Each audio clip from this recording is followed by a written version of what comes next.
Hello everybody. My digital electronics class is doing breadboarding for beginners. So we just started kind of doing this breadboarding stuff, explaining what it is, explaining the basic logic, and now my students have to make a video explaining their knowledge and what they've done. Flipgrid's a great way to do this, but I'm just going to use Google Drive after they make the video. So for my students, introduce yourself and your partners.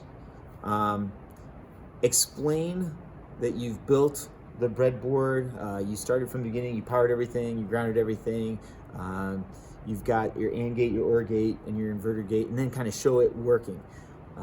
If you don't know what we're doing, I'm going to put the links right below of the presentation that I've shared with you guys. So here we go, it's time to show off some work. All right, everybody. So students, we've all breadboarded and grounded everything from the chips to the board.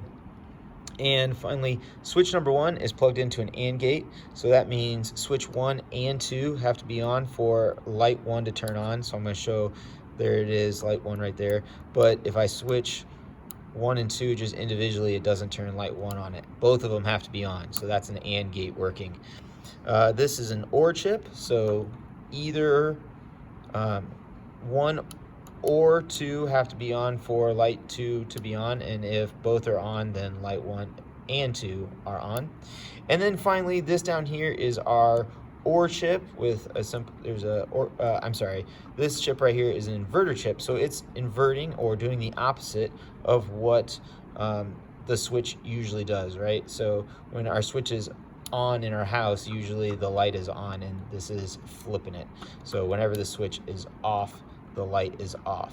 So again, just some very basic logic going on this board. This is a very beginning tutorial of digital electronics, and I hope you enjoyed it.